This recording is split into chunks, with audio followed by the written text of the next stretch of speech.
So next is a big session. I've been waiting for this one. So Fernando Hurtado from NBC LX and NBC, our NBC owned television stations. He's the manager of digital video.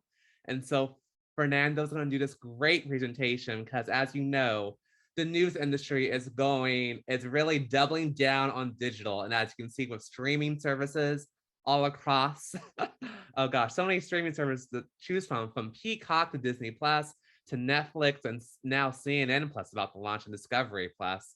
So there's a lot to be made and learn in this niche. So Fernando, if you're ready, you can share your screen and start.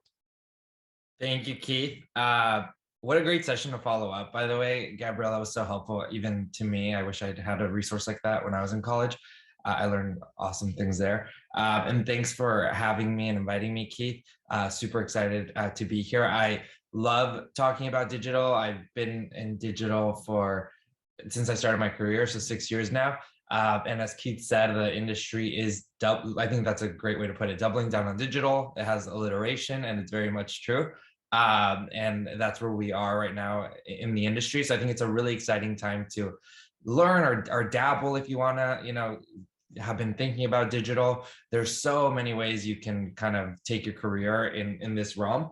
But today I want to focus a little on hopefully something that will be useful to you regardless of which direction you take your career in. So I'm going to go ahead and share my screen. All right, and I think you guys should be seeing Google Slides right now. Can you see that? Yes. Oh, and Fernando, can you also mention that you're also a professor at USC?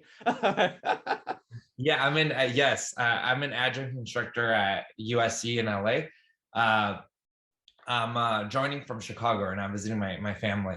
So if you recognize these Chicago basements, that's why. But yes, I'm a professor of adjunct instructor, I should say, of visual journalism at USC. This is my first semester teaching. So I stole some stuff from my lectures for that, but kind of give it a little spin that I hope will be helpful to you guys. So yeah, with this session, it's I call it diving into digital storytelling. It's by no means comprehensive, but I hope it has nuggets of information that you'll find helpful. So a little bit about me, as Keith mentioned, I'm a manager of digital video for the NBC-owned TV station's digital innovation team. That's a mouthful, I know, so I'll break it down.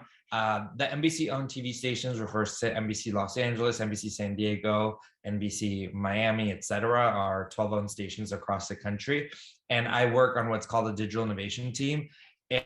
And I kid you not, this is my dream job, and I'm in such a privileged and fortunate place to be able to say that. I didn't think a job like this existed, but I was so grateful to find out that it does. Basically, on the digital innovation team, we work with a really super talented, experienced stations across the country and our local digital departments there. So NBC San Diego, for example, and we help them however we can. So sometimes that means cutting national breaking news videos. So if Biden says something, we'll cut it for them instead of, cutting of them, each station cutting it 12 times. That's one example. But if a station is working on a podcast for their first time, we help them with whether it's, best practices for podcasting or helping them edit it. If they don't have the manpower to do that. We've also done, live streaming, anything that you can think of, like emerging tech, TikTok, whatever. We do our best to, dabble and experiment with it so that we start developing some best practices. Or if we can't do it, then let's say NBC Boston is doing a great job with TikTok. We'll, coordinate with them, take their best practices and spread them across the group. We work on different series, and it's all with an emphasis on our digital properties. So the .coms, not so much we do collaborate with the newscast and the newscast producers, and increasingly so now that there's a push for OTT. But we're very much, collaborating on digital content. So for me, in my experience and where I come from, I have experience writing, shooting, editing, distributing digital content with an emphasis on video. And before NBC, I was with a digital media company called Attention. It's similar to like a BuzzFeed Now This, where I was, producing and editing social news videos, native social videos, I should say. Before that, I was with Sinclair Broadcast Group, Circa, which is it's now defunct. It was like a millennial digital video news outlet. And I should mention the other half of my job is, with NBCLX, which is our Gen Z millennial news brand from the NBC owned TV stations. And that's very much like a cross platform network. So we're on TV, digital, social, basically anywhere and everywhere. And as Keith mentioned, I'm also an adjunct visual journalism instructor at USC. So I figure it's best to give you a little sample of what I do, or an example of a video I've done. So let me know if you guys can you guys hear that? Yeah, I heard it. Right, this is day 11 of waking up in the middle of the night for an hour. Why am I doing this to myself? Waking up for an hour in the middle of the night? Like any journalist, I've long questioned everything. Like, why is this the font we use on highway signs? Why does the exam we take to get into college look like this? And why do we sleep 8 hours a day? I feel pretty bad. A quick Google search and some light reading revealed something I didn't know. Our ancestors didn't sleep 8 hours straight. They slept for a few hours twice a day. So I decided to try sleeping like them. Midnight break. We did it, and we're feeling pretty good. Segmented sleep for the win. I can't help but feel like I'm wasting time just being up. More on that later. So if that's how our ancestors slept, why did we stop doing that? And who decided 8 hours is the optimal amount of sleep anyway? And why does this raise so many questions for me? Let's answer that. Our sleep today is less than 2 centuries old. It's a construct of modernity. It's artificial. That's Roger Egerch, an author and history professor at Virginia Tech. In 2005, he made waves when he published a book that looked at nocturnal life in pre-industrial Western societies. What he found out about sleep specifically was something. Before the Industrial Revolution, the vast majority experienced segmented or biphasic pattern of sleep. People would sleep for 3 to 4 hours, then wake up for an hour or two in the middle of the night before going back for their second sleep. He found reference upon reference to this segmented way of sleeping in literature from the time. But they didn't just chill in bed. People did almost anything and everything. All right, so just a little sample. That's a video I did for NBCLX, which it was for TV, for digital, for basically every platform. And that's kind of what we're doing all the time, whether it's with a specific owned station or with NBCLX, or sometimes even with our Telemundo stations. I want to make sure that I have the chat window open just in case anyone has questions. Give me 1 second. Oh, here we go. Sometimes I think I know how to use Zoom after all these years, and sometimes I don't. 1 second. Pause share. I have this like annotation thing. Sorry, guys. What do I do?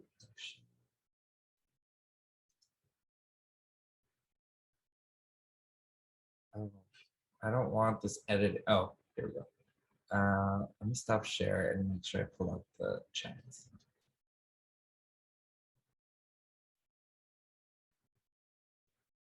Pop out. There we go. Okay, so now I see your guys. Feel free to ask questions throughout. Jerry, thank you. And Mackenzie, what did you use to edit that video? Mackenzie, that was Premiere was like the basic A layer of video and like my vlogs and the track and all that. And then it was a very After Effects heavy video. So I did a lot of graphics just because it was like I wanted a theme, make a theme around it. So it was very like night themed. So that's how I made the stars and all that stuff, but mostly Premiere and After Effects. And also you should keep in mind, I did this like experiment on segmented sleep for a month. So for a month, I would wake up for an hour or 2 hours in the middle of the night and shoot. And then I had to wait like a month to even start writing or editing it. I want to, sorry, I'm going to ask a question now. I want to know the After Effects because you kind of teased us and I'm like, well, what did you learn? So what happened? What was the result? Oh yeah. Yeah, let me not be a tease. Yes. So I found that I was miserable for that month of waking up in the middle of the night. And basically what I found is that the reason I struggled so much, or one of the reasons that could be the reason that I struggled so much, speaking to sleep scientists and someone who's done segmented sleep, is that our lives now are super exposed to light. So it's difficult for me to, before it used to be that like by 6 p.m 7 p.m when the sun went down, you didn't have lights, your body kind of started like shifting and shutting down, so to speak. Now I have light whenever I want, so at 11 p.m I turn off the light.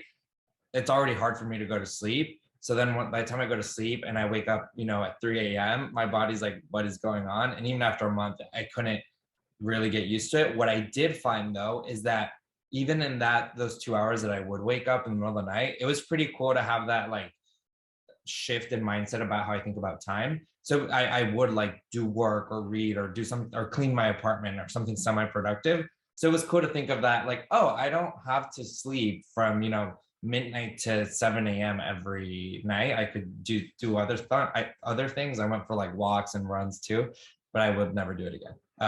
But yeah, try it out, talk to your doctor before you try it. But it was interesting, and I see why we no longer sleep in the segmented sleep fashion. Good question. One more question. Huh? Sorry, where did this story idea come from? Like, what made you do this? And sorry, kids, I just want to know this, and then we'll continue. No, that's a good question. I'm trying to remember now because it was earlier this year. I feel like I'm where I find a lot of my stories is that I read articles and then I just like keep reading like toward like it'll be like paragraph number 11, which is like something I'm guessing the journalist didn't think was like that important to their story, but it'll be like a little nugget that I didn't know that they'll just mention as like fact, like, oh yeah, our ancestors, used to sleep in segments. I was like, what? I didn't know that. So then I like dug into it. I'm like, wait, why don't we do that anymore? So I think that's where it came from, but I could be wrong.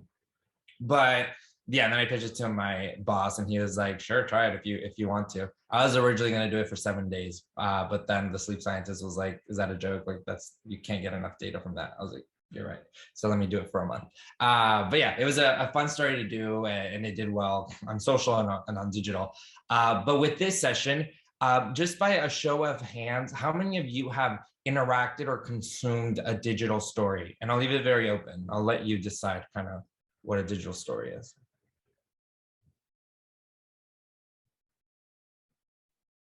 Okay, I can't. Oh no, I can see all the hands. Great. Okay, pretty much everyone's hand should be up because unless you're actually living under a rock, your internet's been turned off for the last 5 years. Then I would believe that you have interacted with the digital story. And the reason I bring that up is to make the point that digital is everywhere, even if you're not trying to consume it. And I think that's different from TV, where TV requires still a very active consumer behavior. We have to turn on the TV or turn on to a specific channel at a specific time, which is awesome because you build a really loyal audience that way. Digital is awesome because it's everywhere, but it's also a little harder to build those loyal audiences because it's so easy to access. And people have less of loyalty to online platforms than they do to something that's more linear, more traditional. And right here on this slide, I have, just a small sample of what digital is when I think about it in my job. It could be headlines, editing, thumbnails, YouTube, podcasts, articles, streaming, slideshows, video, Instagram, TikTok, the list goes on. But with this session, I want to focus on these ones that are bolded, headlines, thumbnails, SEO, video, user experience, description, scripts. And I'm going to walk you through like a little exercise that kind of encapsulates what I've done for the last 6 years of my career, which is working with broadcast content to turn it into winning digital content. Because we have so much awesome content, even when I was at Sinclair and now at NBC, coming from our local stations, awesome reporting, awesome stories with heart, awesome characters, great sound bites that innately would do so well on social and digital with just a little bit of massaging. So that's what we're going to do. We're going to turn a great broadcast story into a great digital story. So how do we do that? I'm going to challenge myself and you to help me do this with this broadcast story. And I pulled it from ABC Los Angeles, but this was a story that was everywhere. And let me show you. It's about a police pursuit, which innately is already a great video. We love our police pursuits here on the West Coast. But here, let's watch it. So this is the broadcast version, okay? And yes, it is on the website, but I want you to think of this as like a broadcast piece. A dangerous high-speed pursuit. The driver of a stolen minivan suddenly losing control on a bridge high over the Caloosahatchee River as a sheriff's chopper captures it all. The driver slams into one wall, sending up a shower of sparks. He then careens all the way across the bridge and hits the other wall before the van finally skids to a stop. That's when the driver jumps out of the totaled van and runs over to the edge of the bridge, quickly stepping over the bridge's safety rail just as pursuing units pull into the crash scene. As the deputy runs toward him, the pursued driver takes a big dive, plummeting more than 50 feet to the water below. He makes a big splash and vanishes into the water. As more deputies arrive on the crash scene, the sheriff's chopper changes its position, maneuvering to the other side of the bridge. That's when the man is spotted again, his head a small dark dot just visible above the water. A sheriff's department rescue boat quickly arrives on the scene, and a couple of deputies are able to fish the man out of the water. Paramedics then taking him to a hospital to be checked out. He has since been charged with fleeing, eluding, and grand theft auto. Okay, so great. What a great TV moment. What a great TV story. They did it so well. If I was watching it on TV, captivating. Here's this anchor talking super fast, really, you know, just really into this story, and great video, right? We could post that on digital, and they did, and that's not necessarily a bad thing, but there's a few reasons this wouldn't really work on social platforms specifically. And one of those reasons is that if you're on a train or if you're walking, I don't know, to your house and you're consuming this, you run across this video on Instagram, for example, just the way I showed it to you. One big problem is that it's not very accessible to people that are hard of hearing, which is one issue. But two, even if you're not hard of hearing and you're on a train, you don't want to be playing, you don't have headphones on, for example, and you don't want to be playing this video in front of all these people because you don't want to, you know, cause any inconvenience. So it's difficult to understand this video if you don't have, you know, subtitles on it, right? So one big thing that we do at NBC, and a lot of publishers do this, is that we add what's called text on screen. And it's basically just text to help you understand this video with, if, for example, you don't have audio on it. But it's not just that. There's also something we do with the writing, that this is really strong broadcast writing, and it's ABC Los Angeles does it so well. They've been doing it for years. But it doesn't really resonate with the digital audience. And I'll walk through some differences in a bit. But first, I wanted to show you what a sample broadcast script could look like for this story. I'm not gonna call on anyone, but does anyone want to read this script? You don't have to give us an anchor read if you don't want, but I would love it if you gave us that anchor voice. Do we have any volunteers to read this script? Let me see, any hands? Everyone's shy, right? I don't see any hands. No takers. All right, I saw a hand. Who was that? This is, I see your red shirt, but I don't see your name. But go for it. You have a red shirt in your picture. Yes. Hi. All right. Patrick, now I see your name. Please go for it. Shocking video coming out of the Southeast. A police pursuit in Lee County, Florida came to a wild end Saturday. While running from police, the suspect, identified as Brian Gray, was driving a suspected stolen van. He lost control and crashed into both guardrails on a bridge. After the wreck, Gray emerged from the vehicle and ran to the rail, where he stepped over and then jumped into the Caloosahatchee River below. Police called in a boat crew, and they were able to pull the man out of the river. He might be back on dry land, but Gray is still in hot water as he faces pending charges of grand theft auto and fleeing and eluding police. Excellent. That was a great inquiry. Thank you, Patrick. Thank you. Round of applause for you. You did that very well, and I think you conveyed a few things that broadcast writing tries to convey, and I have them right here. Broadcast writing is awesome at being authoritative, formal, flowery at times, and using a lot of compound sentences, and local. You know, like this is a local story. I nationalized the broadcast script a bit, but I pulled it from a local source and nationalized a little bit. But yeah, you're referring to local, you know, landmarks and stuff like that, because chances are you're producing it for the local newscast, and like someone in California might not be watching that newscast out of Tampa, for example. With digital, we shift things a little. So instead of being authoritative, instead of adopting that, like, we know more than you know, which isn't necessarily a bad thing. And I'm not like talking trash about broadcast, because I think it works and they do it so well. With digital though, we try to be a little more egalitarian. We're not talking down to you. We don't know more than you know. We just happen to have access to this great video. we want to share it with the world. So you'll see that in the digital version that I wrote of this script that I'll show you in the next slide. But another thing I want you to keep in mind is that instead of being formal and like really buttoned up, is we try to be more conversational. So anytime I'm writing a script for digital platforms, I do the hey John test. And John is my fake friend who I make up. And I think to myself, how would I tell my friend John this story? You know, would I say, let me go back to the previous slide. Would I say, hey, John, shocking video coming out of the Southeast. A police pursuit in Lee County, Florida came to a wild end Saturday. Probably not, unless you're like the most polished person and you never use filler words and uhs and ands. I see some people shaking their heads. So I think you're on that same boat with me.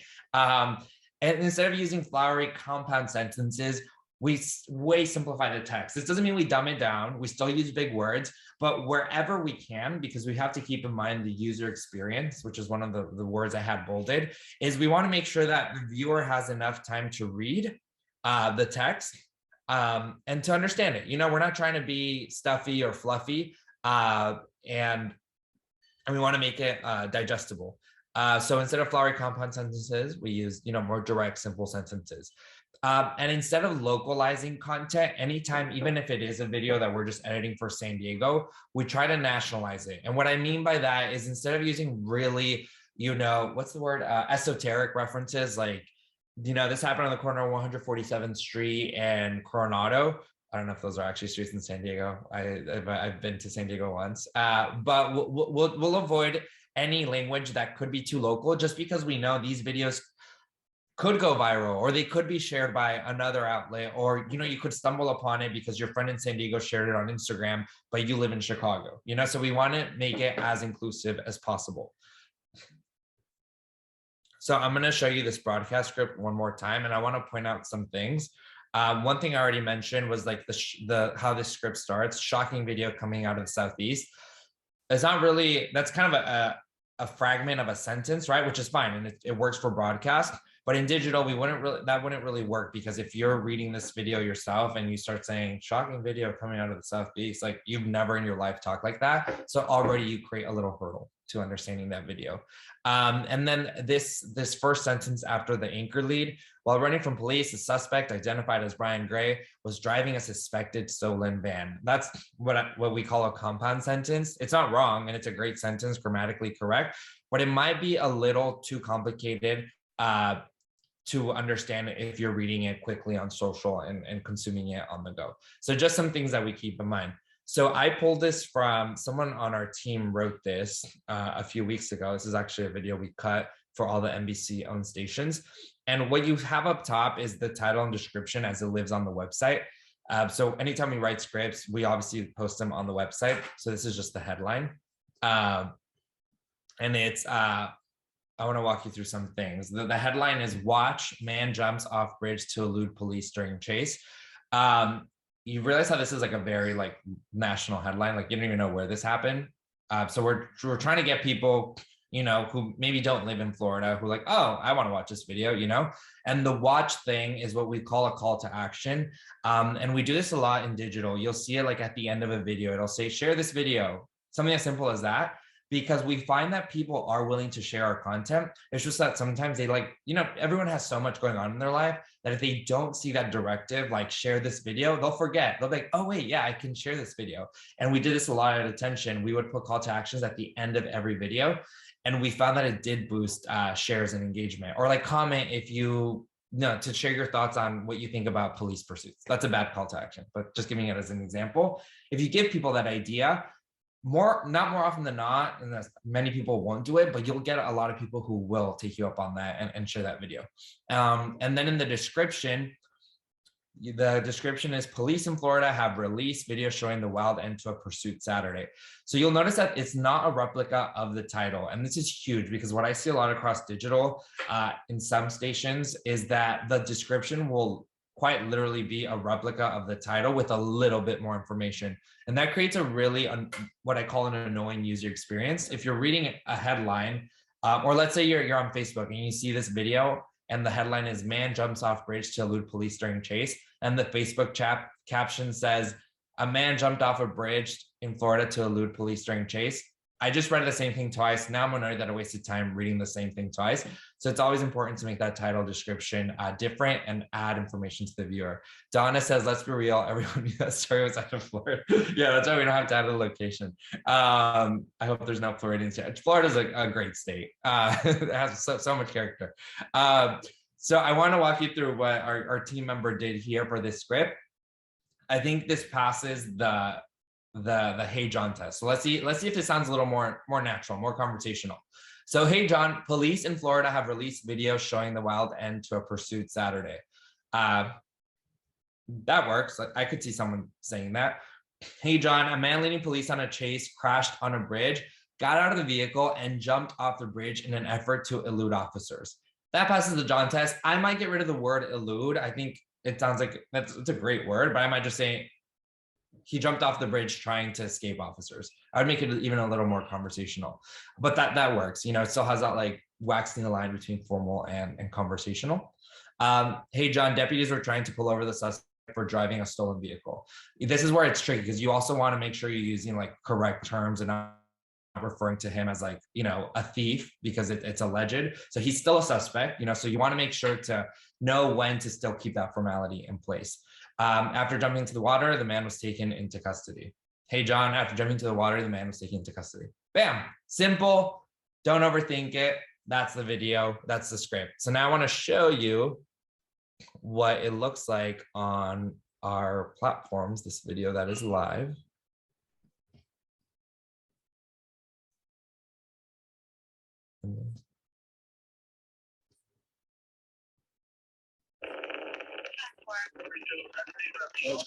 It's forward on the bridge. It's crashing on the bridge right now. Lake County, it just crashed on the bridge. It's on the top of the bridge right now. He's running right now. Looks like he's like trying to hop off the bridge right now. He's standing on the foot of the bridge. And he just jumped off the bridge. He's in the water. We have a jumper that jumped off Madison Bridge southbound. So can you conduct an FFPD and possibly get a couple units? Yeah, it looks like they're about to get the subject out of the water.